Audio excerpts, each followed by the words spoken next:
السلام عليكم ورحمة الله وبركاته. إن الحمد لله نحمده ونستعينه ونستغفره ونعوذ بالله من شرور أنفسنا ومن سيئات أعمالنا من يهده الله فلا مضل له ومن يضلل فلا هادي له وأشهد أن لا إله إلا الله وحده لا شريك له وأشهد أن محمدا عبده ورسوله أما بعد.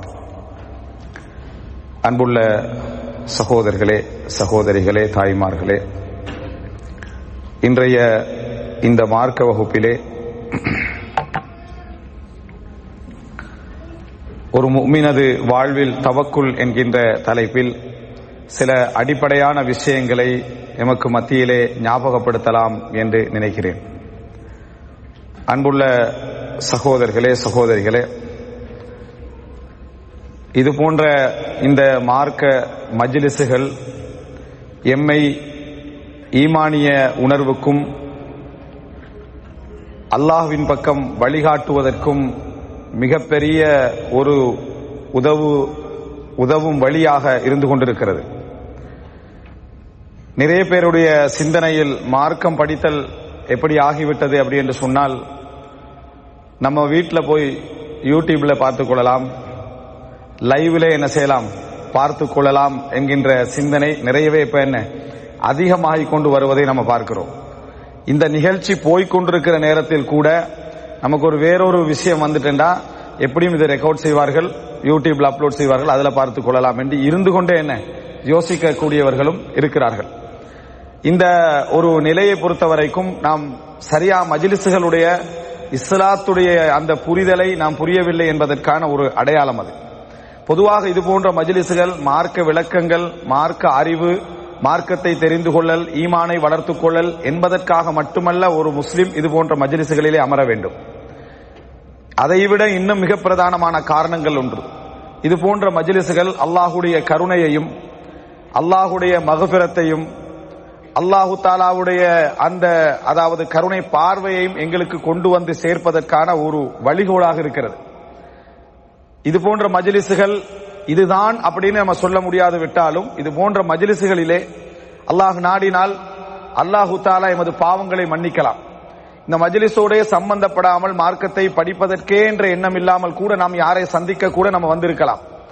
அப்படி இருக்கிற நேரத்தில் அல்லாஹு தாலா எமது பாவத்தை அதிலே மன்னிக்கலாம், எங்களுக்கு ரஹ்மத்தை அல்லாஹு தாலா தரலாம். இது போன்ற காரணங்களை நம் மனதில் என்ன செய்ய வேண்டும், வளர்த்துக் கொள்ள வேண்டும். நம்ம வீட்டிலே படிக்கக்கூடிய அல்ல பார்க்கக்கூடிய அந்த இடங்களிலெல்லாம் இது போன்ற விஷயங்கள் நமக்கு கிடைக்குமா என்று சொல்ல முடியாது. சாதாரணமாக மொபைலை பார்த்து குர்ஆன் ஓதக்கூடியவர்களை நம்ம இன்றைக்கு பார்க்கிறோம்.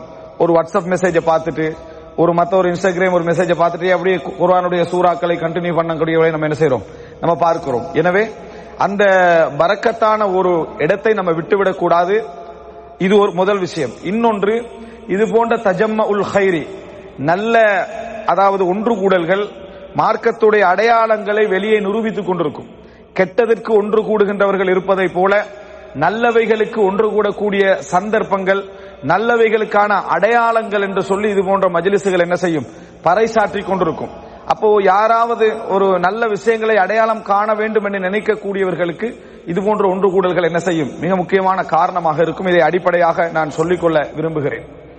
அன்புள்ள சகோதரர்களே, சகோதரிகளே, இந்த தவக்குல் என்கின்ற ஒரு தலைப்பு உண்மையிலேயே ஒரு அற்புதமான, சொல்ல போனால் மனித வாழ்க்கையுடைய முழு வெற்றியையும் உள்ளடங்கி இருக்கக்கூடிய ஒரு தலைப்பு தான் இந்த தவக்குல் என்று சொல்லக்கூடிய தலைப்பு.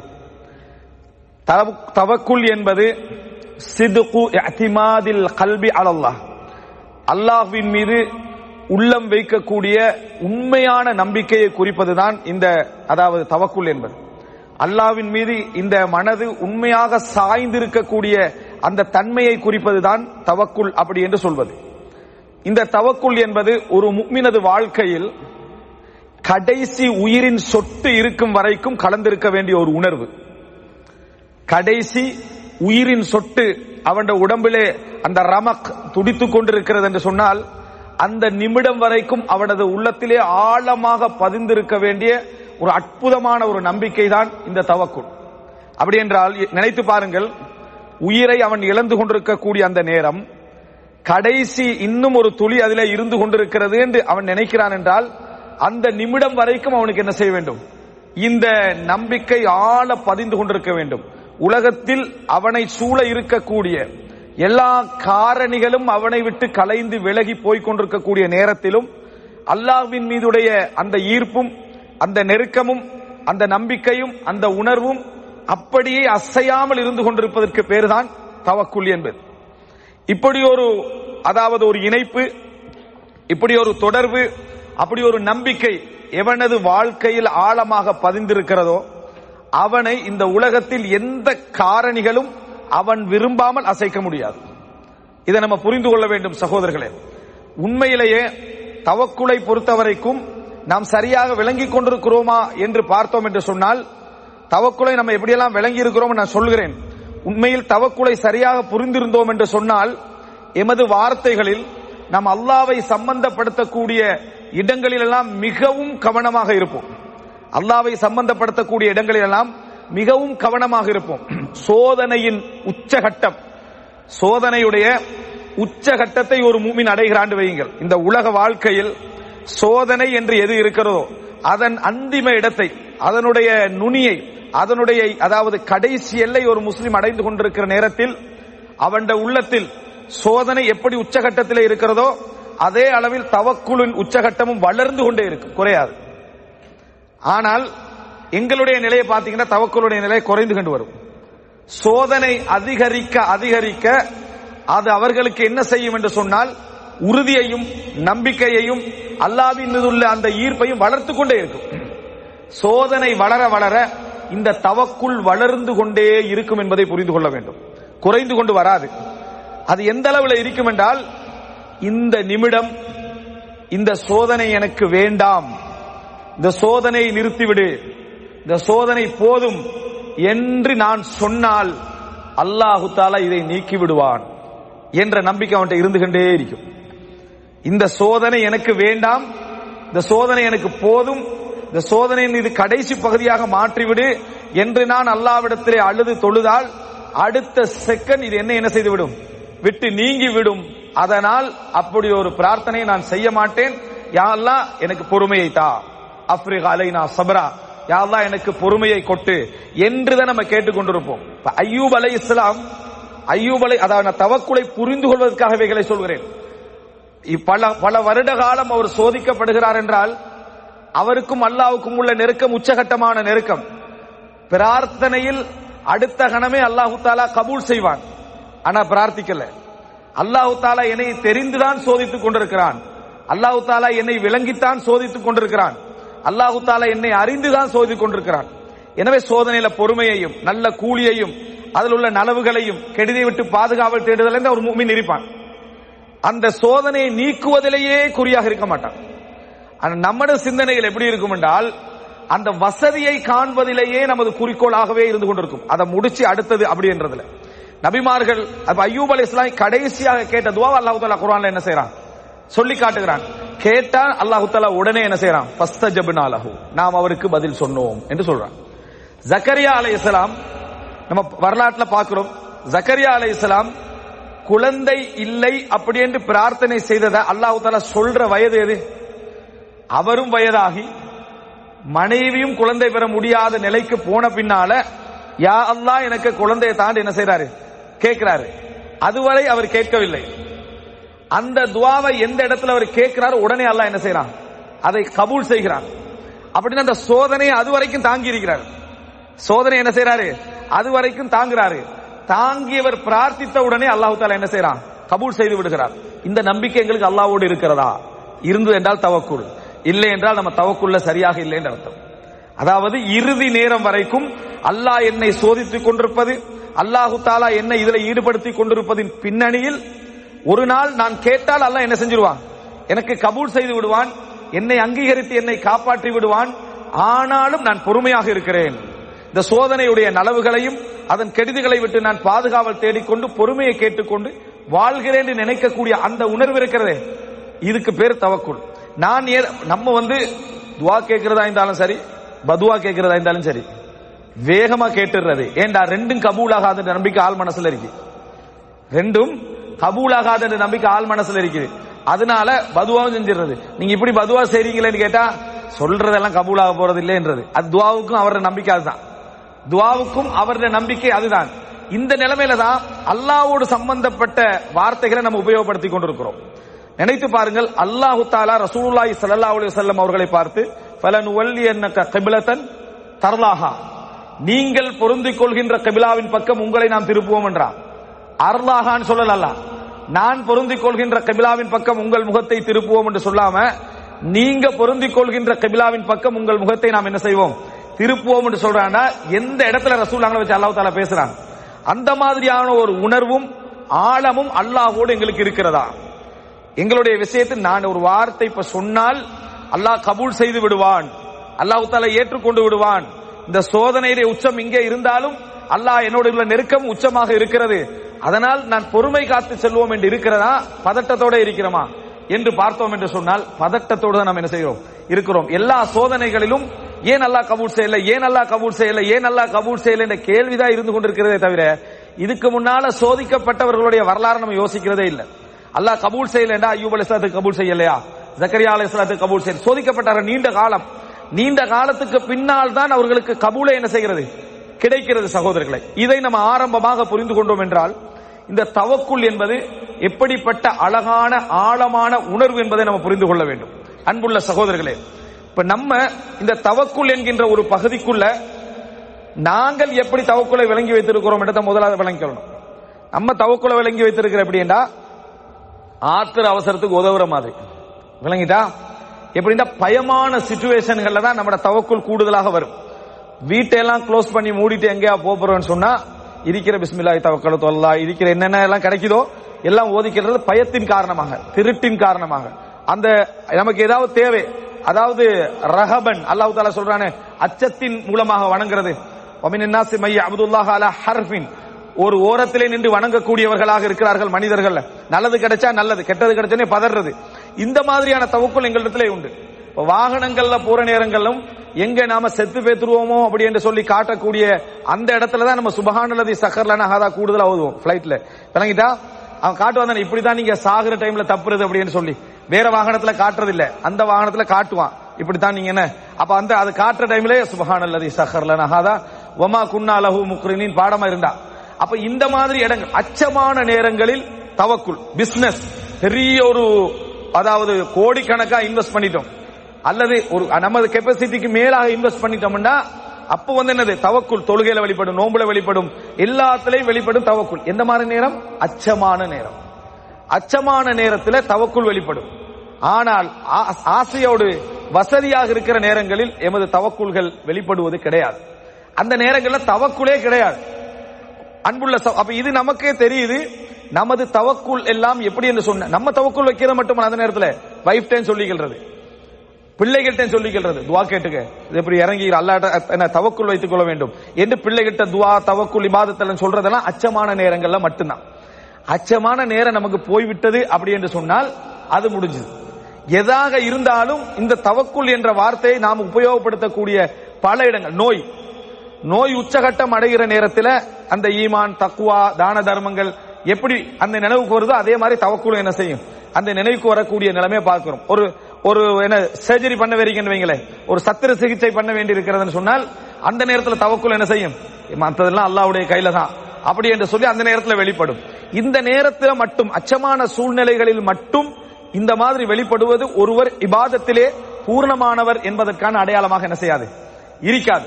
இபாதத்தில் பூர்ணமானவராக இருந்தால் சித்தத்திலையும் ரஹாலையும், கஷ்டத்திலையும் வசதியிலையும், செழுமையிலையும் வறுமையிலையும் ஒருவருக்கு அல்லாஹ்வோடு உள்ள நம்பிக்கை அதே அளவில் என்ன செய்ய வேண்டும், இருக்க வேண்டும், அதிகரிக்க வேண்டும்.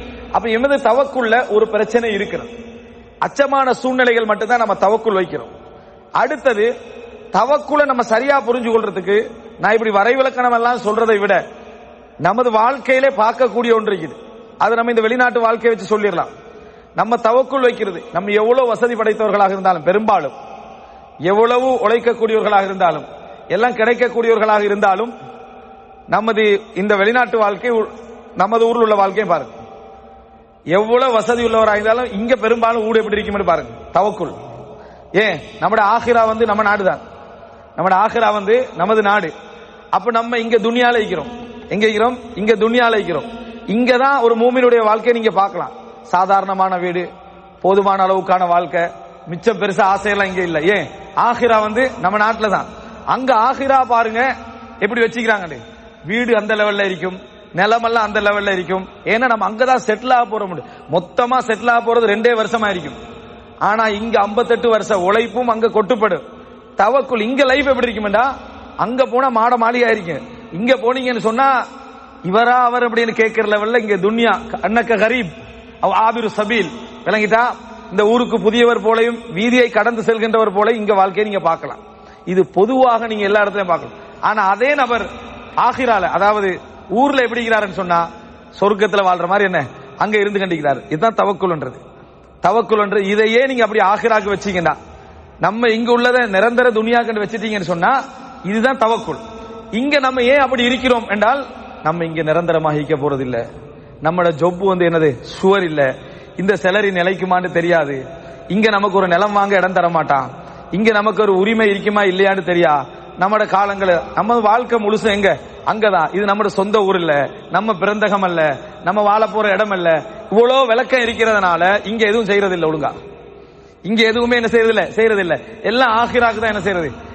அதாவது நம்ம நாட்டுக்கு. இதுதான் உண்மையிலேயே எங்களுக்கு இந்த உலகத்துக்கு மறுமைக்கும் வர வேண்டிய விஷயம். நீங்க எதையாவது உண்டு இந்த தவக்குள்ள உங்களுக்கு நான் வந்து விளங்கப்படுத்தல ஏதாவது உங்களுக்கு கஷ்டமாக இருந்தா உடனே இதை நினைச்சிருங்க. இதுல எது செட்டப்போ அதுதான். இதுல நம்ம அந்த முறையில தான் நம்ம வாழ்ந்து கொண்டிருக்கிறோம். இங்க வாழ்ந்து கொண்டிருக்கக்கூடிய எந்த விஷயமாக இருந்தாலும் கணக்கு பார்த்து வாழ்ந்து கொண்டிருக்கிறோம். கணக்கு பார்த்து வாழ்ந்து கொண்டிருக்கிறோம். இங்க இருந்து அங்க செலவுக்கு அனுப்புறதுல இந்த கணக்கு இல்ல. அங்க கொஞ்சம் தாராளம், அங்க கொஞ்சம் என்ன செய்யும் தாராளம் இருக்கும். அன்புள்ள சகோதரர்களே, இதை நம்ம புரிந்து கொண்டு விட்டோம் என்று சொன்னால் ஒருவரால் இங்கே நினைத்தாலும் அந்த வசதியோடு வாழ்றதுக்கு அவர் மனசு இடம் கொடுக்குதில்லை. இங்க அவர் நினைத்தாலும் அவர் ஆசைப்பட்டாலும் குறைச்சிக்கிறாரு, கட்டுப்படுத்திக்கிறாரு, வரைமுறைப்படுத்திக் கொள்றாரு. தவக்குலுடைய ஒரு மனிதனுடைய வாழ்க்கை என்பது அப்படித்தான் மறுமைக்கும் இந்த உலகத்துக்கு என்ன செய்யும் இருக்கும் என்பதை நம்ம புரிந்து கொள்ள வேண்டும். அன்புள்ள சகோதரர்களே, இந்த அடிப்படையை நம்ம புரிந்து கொண்டு விட்டோம் என்றால் தவக்குல் அப்படி என்று சொல்வது ஒரு, அதாவது மனிதனுடைய வாழ்க்கையில என்னென்ன பலன்களை கொண்டு வந்து தரும். அல்லாஹ்வை முழுமையாக சார்ந்திருத்தல், அல்லாஹ்வையே முழுமையாக நம்பி இருத்தல் என்பது என்னென்ன பலன்களை கொண்டு வந்து தரும் அப்படின்னு நீங்க பாத்தீங்க அப்படின்னு சொன்னால் அதுல முதலாவதும் அதுதான் மிகப்பெரியதும் அப்படி என்று சொல்லலாம். சிம்பிளான உதாரணம் சொல்றேன்டா, ஒரு பாலைவனத்துல ஒரு ஏசி கார் போற மாதிரி ஒரு ஃபீலிங். ஒரு பாலைவனம் பண்ணுவீங்க, உலகத்துல ஒரு பாலைவனத்துல போற ஒரு மனிதனுக்கு சூடுதான் இருக்கும். அவர்கள் எல்லாம் இந்த உலக பார்வையில் அந்த பாலைவனத்திலே நடந்து செல்கின்றவர்கள். ஒருத்தர் அதே பாலைவனத்துல காருக்குள்ள நல்ல ஏசியோடு போறாராய்ந்தா அவர் இந்த மார்க்க விளக்கத்தோடு அதே பாலைவனத்தில் பயணிக்கின்றவர். சேம் 2 பேருக்கும் அதே வெயில் தான், அதே உலகம் தான், அதே பயணம் தான், அதே இலக்குகள் தான். ஆனா அவருடைய நிலைமை வேற, இவருடைய நிலைமை வேறு. என்ன காரணம் அப்படி என்று சொன்னால், இவன் இந்த உலகத்தை புரிந்து கொள்கின்ற முறையும் அவன் இந்த உலகத்தை புரிந்து கொள்கின்ற முறையும், இவன் இந்த உலகத்தை பார்க்கின்ற முறையும் அவன் இந்த உலகத்தை பார்க்கின்ற முறையில வாழ்க்கை வித்தியாசமாயிரும். 2 பேருக்கும் கலா கதிர் ஒன்றுதான், எல்லாருக்கும் கலா கதிர் ஒன்றுதான். ஆனால் அவனுடைய பார்வையில் அல்லாஹ் தஆலா ஒரு ஈமானிய ஒளியை கொடுத்ததனால இந்த கஷ்டங்கள் எல்லாம் அவனுக்கு ஒரு அழகான ஒரு வழிமுறையாக என்ன செய்யும் தெரியும். இவனுக்கு அந்த கஷ்டங்கள் எல்லாம் வாழ்க்கையை அசைக்க முடியாத தடங்களாக என்ன செய்யும் தெரியும். இதுதான் மிக முக்கியமான ஒரு இடம். அன்புள்ள சகோதரர்களே, இந்த புரிதல் இந்த குர்ஆனையும் சுன்னாவையும் படிக்கக்கூடியவருக்கு கிடைக்கும். மார்க்க அறிவு யாருக்கு கிடைக்கிறதோ, வெறுமனே ஈமானிய உணர்வால் இது கிடைக்க போறதில்லை. வெறுமனே சும்மா இப்படி ஒரு உரையின் காரணமாக ஒரு உணர்வு உங்களுக்கு ஏற்படலாம். ஆனால் மார்க்க விளக்கம், குர்ஆனுடைய செய்திகளை படித்து, ஹதீதுடைய செய்திகளை படித்து, அதன்படி வாழ்ந்த சஹாபாக்களுடைய செய்திகளை நீங்கள் படிக்கிற நேரத்தில் உங்களோட உள்ளத்தில் ஒரு விளக்கம் உண்டாகும், ஒரு ஞானம் உண்டாகும். இந்த உலகத்துடைய அஸ்ராறுகள், இந்த உலகத்துடைய ரகசியங்கள், குர்ஆனும் சுன்னாவும் சொல்லக்கூடிய ரகசியங்கள், இறைவனது வழிமுறைகள் உங்களோட உள்ளத்துல புரிய ஆரம்பிக்கும். புரிய ஆரம்பிச்சீங்கன்னா பக்கத்தில் உள்ள நண்பரும் அதே சோதனை தான் இருப்பாரு, நீங்களும் அதே சோதனை தான் இருப்பீங்க. ஆனா அவன் பதட்டத்தோட இருப்பான், நீங்க நிதானத்தோட இருப்பீங்க. அவன் அந்த சோதனையை சந்திக்கத்தான் போறான், நீங்களும் சந்திக்கத்தான் போறீங்க. ஆனா நீங்க நிதானத்தோட சந்திப்பீங்க, அவன் ஒரு பதட்டத்தோட என்ன செய்வான் சந்திப்பான். இது இயற்கையான ஒரு விஷயம். பொதுவாக இந்த மிடில் ஈஸ்ட்ல அடிக்கடி வரக்கூடிய விஷயம் என்ன, வேலை இல்லாத ஒரு திண்டாட்டம். திடீரென வந்து சட்டங்கள் வரும், அது வரும் என்ன, அதாவது வேலை சேலரி குறைக்க போறா, அது குறைக்க போறான்னு வந்தா நீங்க பாருங்க பாப்போம். இந்த சுத்தி உள்ள அந்த ஈமானற்ற கூட்டங்கள் தான் நம்மளுக்கு இருக்கு நிறைய. ஒவ்வொருத்தரும் ஒவ்வொரு பதட்டத்துல இருப்பாங்க. இத்தனைக்கு இன்னும் வரல, சட்டமும் வந்திருக்காது, வருமா இல்லைன்னு தெரியாது. ஆனா அந்த உள்ளத்துக்குள்ள அந்த கவலையையும் வேதனையும் போட்டு பகிர்றவன் நிறைய இருப்பான். அந்த நேரத்துல ஊர்ல இருந்து ஒருத்தன் அண்டைக்கு பார்த்து வந்திருப்பான் இங்க வேலைக்கு. அவன் நிலையை நினைச்சு பாருங்க. இவன் வந்து நிறைய பேர் இருக்கிறாங்க இந்த மாதிரி.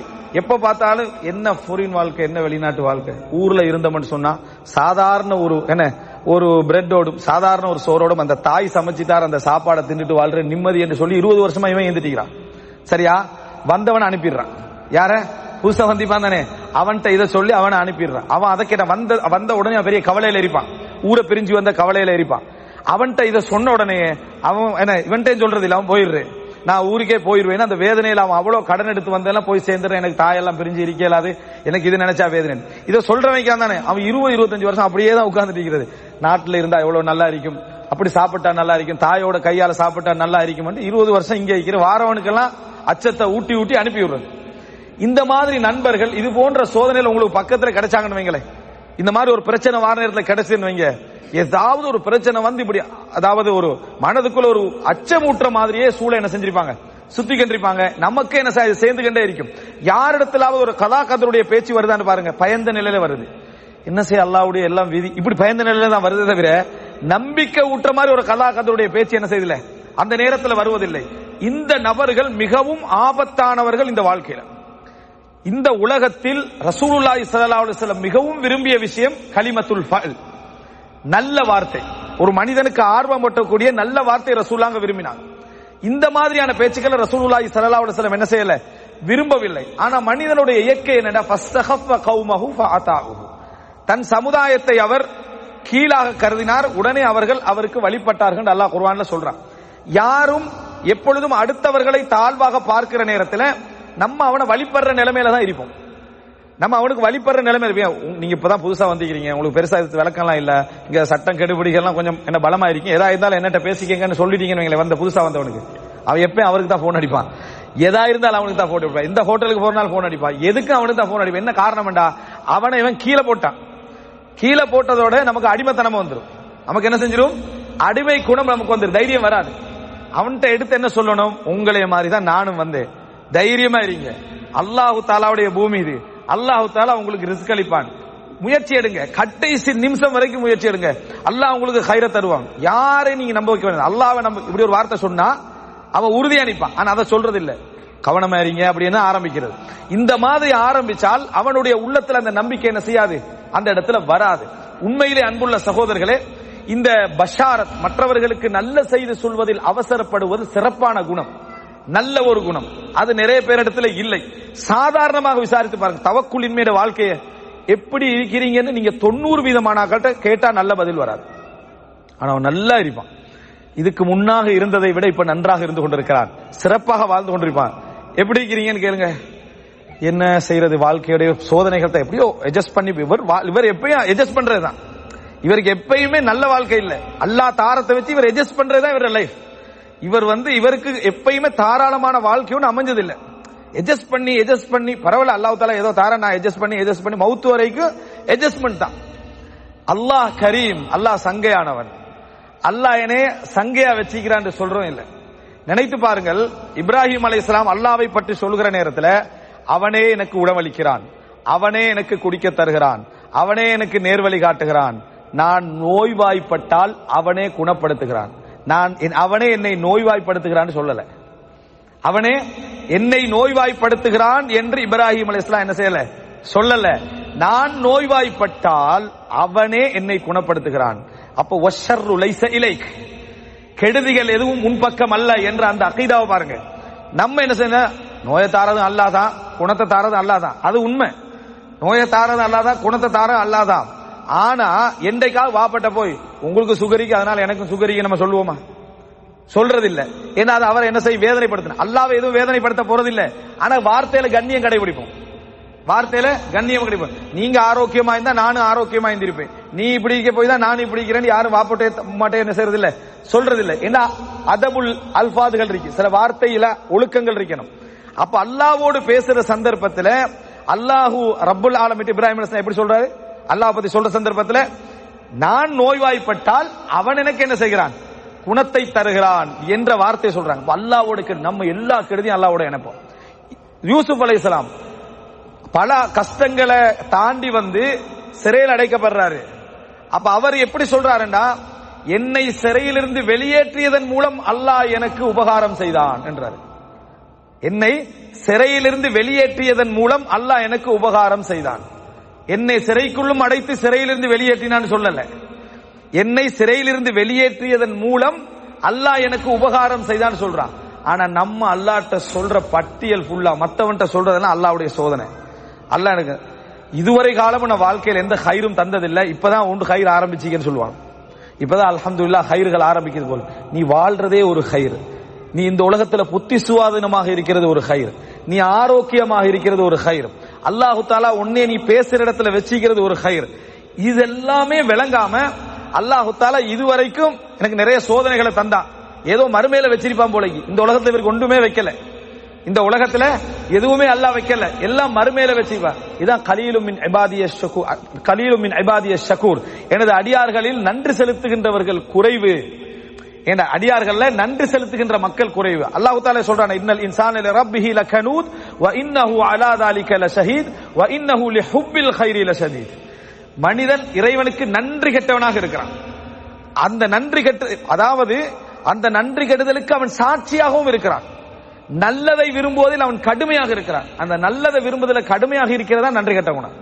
இதே நம்ம பிள்ளைகளோட விஷயத்துல நம்ம எப்படி வச்சுக்கிறோம், நம்மட மனைமார்கள் விஷயத்துல நம்ம எப்படி நடந்து கொள்றோம்னா, அவங்களுக்கு செஞ்சதெல்லாம் ஞாபகம் வச்சுக்கிறோம், செய்யாதெல்லாம் மறந்துடுவோம்.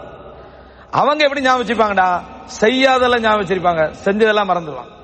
அதே போலதான் பிள்ளைகள், பாப்பா என்னெல்லாம் செய்யலன்னு ஞாபகம் வச்சிருப்பாங்க, பாப்பா மௌத்தாவும் வரைக்கும். மௌத்தாகினா பாப்பா அதெல்லாம் செஞ்சாரு இதெல்லாம் செஞ்சாரு சொல்லுவாங்க. மௌத்தாகிட்டாரு தானே, அந்த அனுதாப உணர்வு எவன் மௌத்தாகினாலும் வரும், விளங்கிட்டா? அனுதாப உணர்வு எவர் மௌத்தாகினாலும் வரும். அதையெல்லாம் மரியாதையோட கலந்துடக்கூடாது, அதெல்லாம் மரியாதையோட கலந்துக்கூடாது. யார் மௌத்தாகினாலும் அனுதாப குணம் வந்துடும், சரியா? அந்த அனுதாப குணத்தின் அடிப்படையில் அவர் எனக்கு எவ்வளவு எல்லாம் செஞ்சார் ஞாபகம் வந்து. வாழ்ற நேரத்தில் நீ என்ன சொன்னாய், வாழ்ற நேரத்துல தந்தை எதையெல்லாம் செய்யல அதெல்லாம் ஞாபகம் வச்சிருப்பான், உம்மா எதெல்லாம் செய்யல அதெல்லாம் ஞாபகம் வச்சிருப்பான். அவங்க என்ன ஞாபகம் வச்சிருப்பான், எதெல்லாம் கொடுத்தாங்களோ அதை ஞாபகம் வச்சிருப்பாங்க. இதான் நிறைய பேருக்குள்ள பிரச்சனை. சதக்கா செய்யறவனுக்கும் வாங்குறவனுக்கு இடையில இதான் பிரச்சனை. அவன் எது தரலன்னு இவனுக்கு ஞாபகம் இருக்கு, இவனுக்கு எது கொடுத்தன்னு ஞாபகம் இருக்கும். இதனால சரியா செட் ஆகிறதே இல்லை. தொழிலாளி முதலாளி மாதிரி, முதலாளி எதெல்லாம் தரலன்னு இவனுக்கு ஞாபகம் இருக்கும், முதலாளி எதெல்லாம் தரலன்னு ஞாபகம், அவன் எல்லாம் இவனுக்கு சலுகை கொடுத்துக்கிற ஞாபகம் வச்சுப்பான், செட் ஆகிறதே இல்லை. இதே அப்படி போய்கிட்டே இருக்கும். இதே தான் நம்ம அல்லாஹ்வோட நடந்து கொள்றோம். அல்லாஹ்வோட அல்லாஹ் எனக்கு என்னென்ன சோதனைகளை தந்தான் அப்படி என்றதை நம்ம ஞாபகம் வைத்துக் கொண்டிருக்கிறோம். ஆனால் சுப்ஹானல்லாஹ், அல்லாஹு தாலா இந்த உலகத்துல நமது பிறப்பே ஒரு அதிசயம், பிறப்பே ஒரு ரஹ்மத். அந்த ஒன்றுக்கு கூட நம்ம என்ன செய்யலாம், தற்கொலை இஸ்லாம் ஹராமாக்கி நிரந்தர தண்டனை வச்சுக்கிற அதுக்காகத்தான். அன்புள்ள சகோதரி, அல்லாஹ் கரீம், அல்லாஹ் சங்கையானவன் என்ற வார்த்தை யாருடைய வாயிலில் வெளிப்படுகிறது? நீங்க எவ்வளவு பெரிய உச்சகட்ட சோதனை என்ற உலகத்துல இருந்தாலும் சரி, எப்படி இருக்கிறீங்கன்னு கேட்டா அல்ஹம்துலில்லாஹ் நல்லா இருக்கிறேன், அல்லாஹ் கரீம், அல்லாஹ் சங்கையாக வைத்திருக்கிறான், என்ன அல்லாஹு தாலா என்னைய சங்கையாக வைத்திருக்கிறான் என்ற வார்த்தை உண்மையாக வெளிப்படணும். இப்ப சொன்னதுக்காக கூட வெளிப்படக்கூடாது, விளங்கி வெளிப்பட வேண்டும். உங்களுக்கு எதெல்லாம் நலவு செய்து இவரிடத்தில் தான் உண்மையிலே தவக்குலுடைய உணர்வு சரியாக இருக்கிறேன் அர்த்தம். இல்லை என்றா அவர் சோதனைகளுடைய அந்த பக்கத்தை மட்டும்தான் என்ன செய்யறாரு, பார்த்து கொண்டிருக்கிறார். வேதனைகளுடைய பக்கத்தை மட்டும்தான் பார்த்து கொண்டிருக்கிறார். பல காரணங்களும் உண்டு இருக்கு. தவக்குலை பற்றி அறியாமை, மார்க்கத்துடைய அந்த விளக்கமின்மை, இதெல்லாம் ஒரு காரணம். பக்கத்தில் உள்ள கெட்ட நண்பர்கள் அல்லது உங்களை போன்ற நண்பர்கள், நம்மளை போன்ற நண்பர்கள் நம்ம பக்கத்தில் இருப்பாரு, அவங்க ஊட்டக்கூடிய அந்த